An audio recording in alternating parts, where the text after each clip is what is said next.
इनके केस में ये होगा कि इनके आइटम्स कुछ होंगे जो सीरियल के साथ होंगे और यानी कि IMEI नंबर से, और कुछ आइटम जो एक्सेसरीज वगैरह होंगी वो सीरियल उनका तल्लक नहीं होगा, वो जिस तरह आएंगे उसी तरह वो सेल होंगी। अब हमने इनके दोनों आइटम्स को हमने मैनेज करना है, प्लस हमने इनका ये भी मैनेज करना है कि इनकी प्राइस फिक्स नहीं होगी। मुझे जहां तक समझ आ रही है ये कस्टमर टू कस्टमर वेरी करेगी, इसलिए इनको ऐसा ऑप्शन मिलना चाहिए कि ये प्राइस सिस्टम इनसे पूछ भी लिया करे, और दूसरा अगर कोई सीरियल वाला आइटम होगा तो उसका सीरियल नंबर पूछेगा। तीसरी चीज ये होगी, ये सेल के वक्त ये नहीं कर सकते कि कोई भी सीरियल नंबर डाल दें, सिस्टम एक्सेप्ट नहीं करेगा जब तक वो सीरियल नंबर इनकी परचेज से ना आया हो। अगर कोई आइटम परचेज करते वक्त सीरियल नंबर इन्होंने डाला है वही वो आगे सेल कर सकते हैं, ठीक है। तो ये उसके अंदर चेक एंड बैलेंस है। यूजर आईडी एडमिन और पासवर्ड इसका एडमिन, जिस तरह आपको रेगुलर यूज कर रहे हैं, ठीक है जी। इनकी स्टार्ट ही करते हैं हम आइटम फाइल से, कोई उस तरह नहीं जाते जिस तरह हम सीक्वेंस में जाते हैं, हम आइटम फाइल में जाते हैं, फिर जो जो चीजें हमें चाहिए होंगी उसके मुताबिक हम ऐड कर लेंगे। अब ऐड का बटन प्रेस किया, यहाँ पे हम पहला एक कोड दे देते हैं 1001। अगर ये कहते हैं कि नहीं हमने अपना कोड देना है तो ये अपना कोड भी दे सकते हैं, और ये भी कर सकते हैं कि एक सिस्टम कोड दे दे और रेफरेंस कोड के अंदर ये अपना कोड दे दें अगर ये यूज करते हैं, अदरवाइज ये दे दिया। एक मोबाइल है पोको F3, अब इसके अंदर दो किस्म के वेरिएंट, एक 64GB इसमें आता है, 128GB और 256GB। अब इसको डिफरेंशिएट करने के लिए 256GB इन्होंने लिख दिया। यहाँ पे अब कैटेगरी इसकी क्या होगी, इसकी कैटेगरी होगी जी स्मार्टफोन। सपोज करें, वैसे ही अपने मर्जी से जो मर्जी है रख लें, लेकिन मैंने फिलहाल स्मार्टफोन इसकी रख दी है, ठीक हो गया जी। इसके बाद जो इनका सप्लायर है, ये इनका इस मोबाइल का कोई भी सप्लायर हो सकता है, मैं मिसाल के तौर पर XYZ कर देता हूँ। बाकी कंटेक्ट फोन फैक्स सारी चीजें ये डालना चाहें डाल सकते हैं, अगर नहीं तो बस अपडेट कर दें। इसके बाद इनके पास सब कैटेगरी की भी ऑप्शन है कि स्मार्टफोन के अंदर भी अगर ये फर्दर उसको डिवाइड करना चाहते हैं तो कर सकते हैं, अगर नहीं करना चाहते जो मेन चीज है वो इनका ब्रांड है कि स्मार्टफोन तो है लेकिन किस ब्रांड का है। अब ये इसको Xiaomi में लेके जाते हैं, ये पोको ब्रांड को करते हैं, ये Xiaomi में XIAOMI, ठीक हो गया जी। ये इसके स्पेलिंग है, और यहां से हमने इसको अपडेट कर दिया। अब ये देखें, हमें ये तो पता चल जाएगा आज हमारी स्मार्टफोन की कितनी सेल हुई है, ये उसके लिए मैं रिपोर्टिंग के लिए कर रहा हूँ, ठीक है। और ये भी पता चल जाएगा कि हमारे पास इस ब्रांड की कितनी सेल हुई है। अब ये जो आइटम है ये सीरियल वाला आइटम है या नॉन सीरियल वाला। सीरियल वाला से मुराद ये है कि ये IMEI नंबर से सेल होता है, ठीक हो गया जी।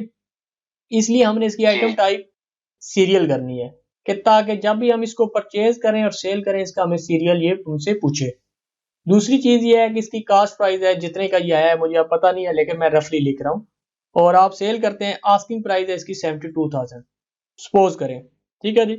ठीक है। प्लस अब ये कहते हैं कि हमारे पास मिनिमम ये वैसे नॉर्मली अपनी शॉप में कितने पीस रखते हैं रनिंग आइटम के? 4-5 पीस होते हैं। आपने कहा जी मिनिमम हमारे पास ये 5 पीस जब रह जाए सिस्टम हमें इन्फॉर्म कर देगी ये चीज खत्म होने वाली है, अगर हम मंगवाना चाहें तो मंगवा लें, अगर नहीं मंगवाना चाहते तो ना मंगवाएं, ठीक हो गया जी। इसके बाद आपने यहाँ से अपडेट कर दिया। ये एक आइटम की जो ट्रीटमेंट है, जितने भी आपके पास मोबाइल्स हैं या कोई ऐसी चीज है जिसका कोई सीरियल है या उसका कोई IMEI नंबर है, इवन के जो आपकी डिवाइसेस हैं, जोंग की हो गया, जैज की हो गया, ठीक है, तो वो उनकी भी ट्रीटमेंट यही है। वो सारे के सारे नाम चेंज हो जाएगा, कैटेगरी चेंज हो जाएगी, कास्ट सेल चेंज होगी, आइटम टाइप सीरियल रहेगी, और उसको आपने अपडेट कर देना।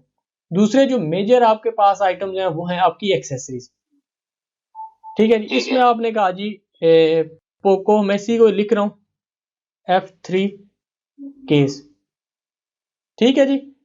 अब यहाँ पे देखें ये स्मार्टफोन में तो नहीं आएगा, ये आएगा हमारे पास एक्सेसरीज के अंदर आएगा, तो हमने इसको ऐड करना है और यहाँ पे एक्सेसरीज कर दिया और ये अपडेट कर दिया। अब जब हम इसको एक्सेसरीज करेंगे, यहाँ से हमने इसको एक्सेसरीज सेलेक्ट कर लेना है। सप्लायर इसका XYZ नहीं है, इसका सप्लायर कोई भी है, ठीक है जी। वो आपने यहाँ पे हम इसको बल्कि दे देते हैं, ठीक है। ये आ गया जी टेस्ट SU, ये इसका सप्लायर आ गया। और अच्छा, ये जो एक्सेसरीज आती हैं ये भी किसी ब्रांड्स की आती होंगी, लाजमी बात है, इसमें भी कोई अच्छे बुरे ब्रांड होते होंगे। ये हाँ आती हैं। मिसाल के तौर पर ये जो मोबाइल केस है, कौन सा ब्रांड का है? ठीक है। ठीक, ये आ गया जी, और ये आ गया जी, ये आ गया। इसके बाद ये सीरियल नहीं है, ठीक है, इसको सीरियल नहीं है, इसकी हमने टाइप रखनी है चेंज। ठीक है जी। दूसरा दूसरा जो डिफरेंस इसमें आएगा वो ये होगा कि ये सीरियल की बजाय यहाँ पे चेंज है। चेंज इसलिए भी करते हैं हम कि ताकि जब भी आइटम सेल हो तो आपसे प्राइस पूछ ले। ये कितने का सेल करते हैं आप? कवर 250 का। 250 का सेल करते हैं। आस्किंग प्राइस आपकी और आता आपको सपोज करें एक 190 का, और आपने ये भी कह दिया कि ये मेरे पास 12 पीस हो जाए तो हमें सिस्टम बता दे कि ये खत्म होने वाला। ठीक है जी। ठीक है। आप जितने भी आपके आइटम्स हैं या तो सीरियल वाले होंगे या नॉन सीरियल वाले होंगे। जो सीरियल वाले होंगे उनकी टाइप सीरियल होगी और जो नॉन सीरियल होगी उनकी टाइप चेंज होगी। इसके बाद जब हम आ जाते हैं आगे परचेज पे, जो नेक्स्ट स्टेप है हमारा आइटम फाइल के बाद, हम परचेज पे जब आएंगे, यहां से हमने किया ऐड किया और इनवाइस नंबर हमें आया जी, XYZ ने हमें इनवाइस भेजी, उसका ये नंबर आ गया। यहाँ से हमने अपना सप्लायर सेलेक्ट कर दिया और सेव कर दिया। XYZ सप्लायर ने हमें मोबाइल फोन भी भेजा है और उसका केस भी भेजा है, दोनों उसने एक ही बंदे ने भेजे। हमने उसका ये लिख दिया, कोड लिख दिया। अगर कोड नहीं लिखना तो हमने इसका नाम लिखा स्लैश करके, और ये पोको F3 256 GB जो वेरिएंट है, उसने मुझसे पूछा कि किस रेट पे है। आपने कहा इस मरतबा हमें आया ये 65,500 का। कितने पीस आए? हमने 6 पीस मंगवाए हैं। इसके बाद हमने यहाँ पे करते करते करते करते यहाँ पे सेव पे जब आए तो उसने हमें 6 मुख्तलिफ किस्म की लाइनें दे दी कि इन 6 जो मोबाइल आए हैं इनका सीरियल नंबर क्या है। अब आपके पास अगर स्कैनर लगा हुआ है, स्कैनर है आपके पास या नहीं है? स्कैनर है। स्कैनर है, पहला स्कैन करें, कोई भी इसमें से स्कैन कर दें। अगर पोको F3 पड़ा हुआ, कोई भी मॉडल पड़ा हुआ है जिसके ऊपर सीरियल नंबर लगा हुआ है, वो स्कैन कर दें। कोई एक फोन दे दे यार, रही एक फोन दो जी, कोई फोन दो। अब एक आपने स्कैन किया, पहली लाइन में आ गया। इसी तरह आप, मैं अभी वैसे कर रहा हूँ, 1 2 3 ये दूसरी लाइन आ गया, 1 2 4 ये अगली आ गया, 1 2 5 ये आ गया, और 1 2 6 ये आ गया, और 1 2 7 ये आ गया। ये आपकी लाइनें पूरी होगी। उसके बाद आपने नीचे से सेव कर दिया। अब ये जो सीरियल नंबर है, इसके अलावा ये मॉडल आप सेल नहीं कर सकते। अगर आपने कोई सीरियल नंबर गलत डाल दिया फिर आपके लिए मसला बनेगा, फिर आपको यहाँ पे आगे पहले चेंज करना पड़ेगा। ये सेव करेंगे आप। इसी तरह 1002 जो आपके एक्सेसरीज है, ये अभी आपने कहा जी कि ये महंगे हो गए, 210 रुपए का है, और ये हमें आए हैं 12 पीस, लेकिन ये सीरियल वाले नहीं है। इसलिए आपने जो ही इसको सेव करेंगे वो डायरेक्ट सेव हो जाएगा। उसने कहा मजीद आइटम है। आपके केस में अगर मजीद आइटम हुए तो आपने यस करते रहना है। मेरे वाले में ये है कि मैंने 2 आइटम्स करने हैं, मैंने नो कर दिया और यहां से इसको कर दिया पोस्ट। जब मैं इसको पोस्ट करता हूं तो ये इनवाइस मेरी लॉक हो गई है। अब इसकी बारी है प्रिंट की। यहां से मैं प्रिंट पे जाऊंगा और प्रिंट के अंदर आपके पास मुख्तलिफ ऑप्शन हैं कि आप इनको प्रिंट कर दें। मिसाल तो पहला जो नंबर का है, इसमें से आपने सिलेक्ट करना है अपना A4 साइज का प्रिंटर। ओके, तो ये आपके पास 2 प्रिंटर की आ गई है, डिटेल आ गई है। ठीक है जी। अगर आप इसको प्रिंट करना चाहें बड़े प्रिंटर पे, यहाँ से प्रिंट का बटन दबाएंगे तो ये प्रिंट आप करके रख सकते हैं अपने पास रिकॉर्ड में। और अब मैं इसको करता हूँ बंद। अब नेक्स्ट जो स्टेप है वो हमारा परचेज के बाद सीधा सेल का है। पॉइंट ऑफ सेल के ऊपर हम जाएंगे, हमने बिलिंग करनी है, POS पे जाएंगे, ID POS और पासवर्ड POS देने के बाद जब सॉफ्टवेयर ओपन हो जाएगा, हमने एक आइटम सेल करना है 1001। अब ये देखिएगा कि मोबाइल फोन के ऊपर भी कोड लगा होता है और उसके सीरियल नंबर का भी बार कोड होता है। आप ये कर सकते हैं कि मोबाइल स्कैन करें और उसके बाद उसका सीरियल स्कैन। अब वो जो आइटम आपने स्कैन किया था, जो भी मोबाइल, इसको स्कैन करें यहाँ पे जरा। ठीक हो गया जी। उसके बाद आप इसको ओके कर दें। 1002 है, ये आपकी एक्सेसरीज है। बंदे ने केस आपसे ले लिया, ये भी एक ही उसने ले लिया। उसने कहा जी 250 ना लगाएं, आप जो कम करें, तो आपने इसको 230 रुपए आपने कहा जी चलें 230 कर देते हैं क्योंकि आपने मोबाइल भी हमसे लिया है। ठीक हो गया जी। इसके बाद 72,230 रुपए बन गए आपके। आपने कहा जी, कस्टमर ने आपको दे दिया जी 75,000 रुपए। आपने 75,000 लिखा और उसके बाद एंटर की प्रेस की और प्रिंटर से प्रिंट बाहर आ गया। और जो इसका व्यू होगा बिल के ऊपर, वो भी आपको दिखा देता हूँ। ये आपका आ गया जी, व्यू आ गया इसका। ठीक है जी। ऊपर आपका नाम आ गया, आइटम की डिटेल आ गई, ये आ गया, और इसके बाद यहाँ से आपने जो क्लेम लिखा था और नीचे हमारा आ गया। इसमें कोई चेंजिंग तो नहीं है आपकी। इसके अंदर IMEI नंबर शो नहीं होगा फोन का? वो भी अगर कहेंगे तो वो नीचे शो करवा देता हूँ, मैंने तो इसको नहीं शो करवाया। असल में ये जो बिल आप यूज कर रहे हैं ना, वैसे मैं आपको बाय द वे बता दूं, ये बिल आप इस बिजनेस के लिए यूज नहीं कर सकते। उसकी वजह ये है कि इस बिल की टोटल जो लाइफ है वो 2 से 3 महीने है, वो भी मैक्सिमम। अदरवाइज ये आपका महीने डेढ़ के अंदर मिट जाएगा। ठीक है, आप किसी बंदे ने आपसे मोबाइल लिया हुआ है, वो तो ये इस बिल के ऊपर तो वो क्लेम नहीं कर सकता। आपको लाजमी A4 साइज का देना पड़ेगा, लेकिन अगर इसके अंदर आप कहते हैं ना, तो वो भी मैं यहाँ पे नीचे इस लाइन पे अंदर आ जाएगा। अभी मैं ट्रेनिंग दे रहा हूँ इसलिए मैं उसमें नहीं पढ़ूंगा, लेकिन ये यहाँ पे आपका नीचे आ जाएगा। ठीक है जी, जो भी मोबाइल का सीरियल नंबर होगा। अब सेल कर लिया आपने। सेल करने के बाद आपके रिपोर्ट्स के अंदर, डेली के अंदर और डेली से रिपोर्ट के अंदर,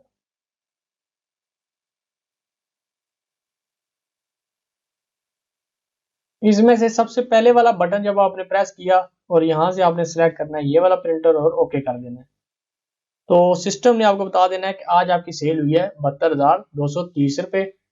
लेकिन आप ये देखना चाहें कि कौन कौन से आइटम सेल हुए हैं, जो आप देखेंगे तो वो आपने यहाँ पे आइटम वाइज पे क्लिक कर लेना है और ओके कर लेना है। लेकिन यहाँ पे ये नहीं बता रहा किस कैटेगरी की कितनी सेल हुई है। उसके लिए अगर आपने कैटेगरी वाइज जाना हो तो फिर आप यहाँ पे कैटेगरी, ये इस पे क्लिक कर लें, ये छोटे प्रिंटर के ऊपर भी आ जाएगी आपकी। ठीक है जी, ठीक है। और अगर आप ये देखना चाहते हैं कि ब्रांड वाइज कितनी सेल हुई है, क्योंकि अगर किसी कंपनी ने आपको दिया हुआ है सेल बेस के ऊपर दिया हुआ है कि आप सेल करें उस हिसाब से हमें पेमेंट दीजिएगा, तो फिर आपने यहाँ पे ब्रांड पे क्लिक कर लेना है। यहाँ से इस पे क्लिक कर लिया और ये कर लिया, तो सिस्टम बता देगा कि स्वामी की आज एक आइटम सेल हुआ है, बेसिस का आपके पास 50 आइटम सेल हुए हैं, और टोटल जो सेल है उसमें इसकी रेशियो इतनी बनती है और इसकी इतनी बनती है। टोटल सेल ये हुई है, और क्वांटिटी की जो परसेंटेज है दोनों के 50-50 है, यानी कि 2 आइटम सेल हुए, 50% इसका सेल हुआ है, 50% इसका। ठीक हो गया जी। अब इसके बाद जब आपने अपनी सेल देख ली, मुख्तलिफ जो रिपोर्ट्स हैं वो आपने चेक कर ली, अब आ जाती है बात रात को आपने क्लोजिंग करनी है। यूटिलिटीज में जाना है और एंड ऑफ डे करना है आपने। क्लोजिंग इसलिए भी जरूरी है कि आप जब भी रात को शटर बंद करते हैं तो सिस्टम को भी बताते हैं कि आज का दिन हमारा क्लोज हो गया, ताकि जब कल ये सिस्टम आए तो ये 0 से बिल स्टार्ट करेगा आपके। ठीक है, और पिछला दिन क्लोज कर देगा। अगर नहीं करेंगे तो पिछले दिन की भी सेल और आज की सेल दोनों कंबाइन शो होती रहेगी, फिर आपको क्लोजिंग में मसला आएगा। ठीक है, ये थोड़ा सा टाइम लगाएगा। इसके बाद आपको मैसेज देगा end of day complete successfully का, और उसके बाद फिर आगे हमने बैकअप लेना है, जो कि बहुत जरूरी है। अक्सर लोग यहाँ पे एंड ऑफ डे के बाद बैकअप नहीं लेते, वो जब सिस्टम फिर क्रैश हो जाता है तो फिर उनके लिए मसला बन जाता है। ये ओके करना है आपने, और साथ ये बैकअप, इसके अंदर हमने डी बैकअप के अंदर एक फोल्डर बनाया, डी ड्राइव के अंदर बैकअप, और यहाँ पे आपने इन्वेंट्री का बैकअप ले लेना है। और कभी कभी आप महीने में 2-3 मरतबा समझ लें वो टेम का बैकअप। टेम इतना जरूरी नहीं है, वो एक ही बैकअप बहुत काफी है। इन्वेंट्री आपने रोजाना लेना है। ठीक है जी, ठीक है। अब जब आप दूसरे दिन आए, तीसरे दिन, चौथे दिन इसी तरह करते रहे, अब आपने ये देखना होगा आपके पास स्टॉक कितना पड़ा हुआ है, या पिछले एक महीने में हमने कितनी सेल की है। सेल देखने के लिए आपने पीरियोडिक के अंदर, सेल के अंदर और पीरियोडिक सेल रिपोर्ट के अंदर आना है। इसी के अंदर आपको मैन्युफैक्चरर वाइज यानी ब्रांड वाइज, कैटेगरी वाइज, सब कैटेगरी वाइज वो सारी रिपोर्टें मिलेंगी जो आपने वहां पे देखी थी। अब आपने कहा जी मुझे यकम से लेके आज तक सारी सेल दिखाओ, इसमें से आपने सिलेक्ट कर लिया, यहाँ से ये कर लिया और ओके कर लिया। ये आपको एक ही लाइन के अंदर आपकी सेल आ जाएगी। अगर उसी तरह जिस तरह पहले मैंने आपको ब्रांड वाइज दिखाई थी और कैटेगरी वाइज, सप्लायर वाइज दिखाई थी, तो उसके लिए फिर इसके अंदर लातरादा मेन्यू है उसका। आपने सेल पे गए और यहाँ पे item wise, category wise, supplier wise और मैन्युफैक्चरर वाइज, ये मैन्युफैक्चरर की मैं सिर्फ आपको दिखाता हूँ। बाकी आपने यहाँ पे भी आपने डेट देनी है। और ये कुछ रिपोर्टें हैं जो डिटेल के अंदर है, कुछ समरी है। समरी का मतलब ये होता है कि वो एक ही लाइन में आ जाए, और डिटेल का मतलब ये है कि विद आइटम्स आए। आपने यहाँ पे क्लिक किया और ये आपको उसने बता दिया कि ये स्वामी के अंदर ये आइटम सेल हुआ, बेसिस के अंदर ये आइटम सेल हुआ, और टोटल ये आपका आ गया। आप कहते हैं नहीं मुझे आइटम्स तो ना दें, ये आइटम्स अगर आप नहीं देखना चाहते, आप कहते हैं मुझे आइटम्स की डिटेल ना दिखाएं, मुझे समरी दिखा दें, तो इसी के साथ और समरी का बटन जब दबाएंगे तो उसमें सिर्फ और सिर्फ आपको समरी मिलेगी। ब्रांड सेलेक्ट होगा और उसकी टोटल अमाउंट आ जाएगी और क्वांटिटी आ जाएगी, जिस तरह आपने वहां पे पहले देखी थी। ठीक है जी, तो ये इस तरह की रिपोर्ट आ जाएगी। अब अगर आपने ये देखना हो कि आपके पास स्टॉक कितना पड़ा हुआ है, जब आप रिपोर्ट्स पे क्लिक करते हैं और सबसे नीचे है स्टॉक पोजीशन का ऑप्शन, इसके अंदर आपको फिर मल्टीपल रिपोर्ट्स मिलती हैं जिसमें स्टॉक से रिलेटेड है, लेजर्स भी हैं, आपके डाइजर भी है, ग्रॉस मार्जिन भी है और फास्ट मूविंग और स्लो मूविंग। सबसे पहले है प्रेजेंट स्टॉक पोजीशन, F7 इसकी शॉर्टकट की है। इसका मतलब ये है कि अभी आपके पास स्टॉक की क्या वैल्यू, करंट जो आपके पास स्टॉक पड़ा हुआ है कास्ट के ऊपर, सेल के ऊपर, वो आपके पास कितना है। दूसरे नंबर के ऊपर है क्वांटिटेटिव स्टॉक लेजर, F8 इसकी शॉर्टकट की है। इसका मतलब ये होता है कि आपने कौन सी चीज कब ली, किस सप्लायर से ली, किस रेट पे ली और कब ये सेल की है, किस रेट पे सेल की और अभी आपके पास कितनी पड़ी है। बेसिकली उस आइटम्स का लेजर आपको बताता है। डाइजर के अंदर बेसिकली ये होता है कि आपको सिस्टम बताता है कि इस डेट के से पहले आपके पास स्टॉक कितना पड़ा हुआ था, इस डेट के अंदर जो आपने डेट्स दी होंगी आपने इन कितना किया, आउट कितना किया और अभी आपके पास स्टॉक कितना पड़ा हुआ है, कि आपने जो चीज ली किस रेट पे ली है और फिर आगे आपने किस रेट पे सेल किया और जो दोनों का डिफरेंस है वो आपका ग्रॉस मार्जिन है। जब आपने एक्सपेंस आप डाल लेते हैं फिर सिस्टम आपको उसके अंदर नेट प्रॉफिट बता देता है। आखिर के ऊपर है आपका फास्ट मूविंग और स्लो मूविंग। सिस्टम ये बताता है कि कौन से आइटम आपके ज्यादा बिकने वाले हैं और कौन से आपके कम बिकने वाले हैं। फिर इनका कॉम्बिनेशन भी है कि फास्ट मूविंग आया प्राइस के ऊपर है या क्वांटिटी के ऊपर है। इसी तरह जो स्लो मूविंग है या डेड आइटम्स है वो क्वांटिटी के हिसाब से है या प्राइस के हिसाब से। वो मुख्तलिफ क्राइटेरिया की रिपोर्ट आपको इसके अंदर मिल जाएगी। अब अगर हम आ जाए प्रेजेंट स्टॉक पोजीशन के ऊपर, इसमें जो पहला बटन है वो है शो का। इस पे आप क्लिक करेंगे, अपना प्रिंटर सेलेक्ट करेंगे और ओके कर देंगे आप, तो सिस्टम आपको कैटेगरी वाइज आपके स्टॉक की पोजीशन बता देगा कि ये कोड है, इन हैंड ये है, सेल ये है, कास्ट ये, और सेल के ऊपर ये वैल्यू बनती है, कास्ट के ऊपर ये वैल्यू और एंड के ऊपर टोटल आ जाएगा। इसके अंदर भी मुख्तलिफ क्राइटेरिया की रिपोर्ट है। आप सप्लायर वाइज भी देख सकते हैं, कैटेगरी वाइज मैंने जिस तरह दिखा दिया आपको। अगर आप ब्रांड वाइज देखना चाहते हैं तो फिर ब्रांड के ऊपर आपने क्लिक करना है। फिर सिस्टम आपको ये बता देगा कि स्वामी के अंदर ये आइटम्स है, ये स्टॉक पड़ा हुआ है, बेसिस के अंदर ये आइटम है और ये उनका स्टॉक पड़ा हुआ है। इसके अंदर आपको रीऑर्डर लेवल की भी रिपोर्ट्स मिलेंगी कि कौन सा आइटम्स खत्म होने वाले हैं और इस तरह सब कैटेगरी वाइज भी आपको रिपोर्टें मिलेंगी। अब अगर हम आ जाए ग्रॉस मार्जिन के ऊपर, तो ग्रॉस मार्जिन के अंदर आपको जो रिपोर्ट्स मिलती हैं वो डेट वाइज मिल रही होती हैं और समरी की भी मिल रही होती हैं। डेट वाइज देखने के लिए आपने स्टार्टिंग डेट दे दी, किस दिन से लेके किस दिन तक आपने रिपोर्ट देनी है। और इनकम का अगर आप बटन प्रेस करते हैं तो आपको एक ही लाइन के अंदर आपकी sale amount, cost amount, margin और परसेंटेज आपको मिल जाती है। इसके अंदर अभी आपके एक्सपेंस नहीं है इसलिए आपको ये ग्रॉस मार्जिन दिखा रहा है। लेकिन अगर आप ये कहते हैं नहीं मुझे एक लाइन में नहीं चाहिए, मुझे डेट वाइज चाहिए, यकम की कितनी है, 2 की कितनी है, 3 की, तो फिर आपने सेल समरी वाले पे क्लिक करना है। फिर ये आपको डेट वाइज और डे वाइज ये आपको रिपोर्ट मिल जाएगी। इस तरह इसका भी क्राइटेरिया यही है, कास्ट, सेल और आगे मार्जिन और मार्जिन की परसेंटेज। लेकिन अगर आप ये चाहते हैं कि जो मेरे शॉप के डेली के खर्चे हैं या मंथली के हैं, जिस तरह बिल्स वगैरह हो गए, तो वो भी मैं सिस्टम के अंदर डालूं, तो फिर उसके लिए आपको एक्सपेंस के कोड बनाने पड़ेंगे। जितने भी आपने एक्सपेंस करने हैं उनके लिए जरूरी है कि सबसे पहले उनके हेड बने होंगे। बनाने का तरीका सिंपल है, आपने अकाउंट्स पे क्लिक करना है, एक्सपेंस कोड पे आना है और वहां पे आपने ऐड का बटन दबाना है, उसका कोड रख देना है 001, उसका नाम लिखना है और उसका ग्रुप दे देना है और उसके बाद आपने उसको अपडेट कर देना है। दूसरा बनाने के लिए फिर आपने दोबारा ऐड का बटन प्रेस करना है और दोबारा आपने उसका नाम देना है, उसका ग्रुप देना है और उसको अपडेट कर देना है। कोड्स क्रिएट करने के बाद आपने अब इनकी एक्सपेंस की एंट्री करनी है। उसके लिए आपको अकाउंट्स के अंदर एक्सपेंस डिटेल में जाना पड़ेगा और वहां पे आपने ऐड का बटन प्रेस करना है और एक्सपेंस कोड अपना सिलेक्ट कर देना, जो भी एक्सपेंस है। नीचे क्लिक करेंगे तो आप बाय नेम सिलेक्ट कर सकते हो और ऊपर कोड। पार्टिकुलर्स के अंदर आपने इसके जो भी नरेशन देनी है कि ये स्टाफ के लिए है या किस बंदे के लिए, वो आप दे सकते हैं। इसके बाद आप नीचे बैंक और कैश कोड सिलेक्ट करेंगे। अभी देखें जिस तरह मैं बैंक और कैश कोड सिलेक्ट कर रहा हूँ यहाँ पे कुछ भी नहीं आता। अक्सर यूजर के साथ यही होता है, वो कहते हैं जी बैंक और कैश कोड नहीं आ रहा। तो बैंक और कैश कोड इसलिए नहीं आ रहा था कि वो आपने क्रिएट ही नहीं किए होते, क्योंकि अकाउंट्स के अंदर सबसे पहले जो चीज आपने क्रिएट करनी होती है वो बैंक और कैश कोड क्रिएट करने होते हैं, ताकि जिनके चैनल से आप पेमेंट कर सकते हैं, या तो आप कैश पेमेंट कर सकते हैं या आप बैंक के थ्रू कर सकते हैं। तो ये दोनों आपके पास चीजें मौजूद होंगी, तब जाके आप एक्सपेंस की एंट्री कर सकते हैं। आपने बैंक और कैश कोड बनाने हैं किसी भी तरह के पेमेंट करने के लिए। बाई डिफॉल्ट 001 पे आप कैश रखें और 002 के ऊपर जो भी आप बैंक यूज करते हैं, मिसाल के तौर बैंक अल्फला है, वो आपने करना है और कैश वाला जो चेक बॉक्स है उसके ऊपर आपने क्लिक करके उसको बैंक बता देना है और ओके कर अपडेट करेंगे। इसके बाद जब आप जाते हैं आप एक्सपेंस डिटेल के अंदर दोबारा आप आते हैं और इसमें आपने जो भी एक्सपेंस का कोड है वो आपने सिलेक्ट करना है। इसके बाद पर्टिकुलर में लिख देना है कि ये किस बंदे के लिए है, जो भी आपने नरेशन लिखनी है, कैश में से दे रहे हैं और जितनी भी आप पेमेंट दे रहे हैं वो लिखने के बाद आपने इसको अपडेट कर देना है। ये आपका एक एक्सपेंस की एंट्री होगी। अब जब आप ग्रॉस मार्जिन की रिपोर्ट आप देखेंगे दोबारा, उसके अंदर आपकी जो सेल है उसके अंदर से एक्सपेंस भी लेस होके आ रहे होंगे।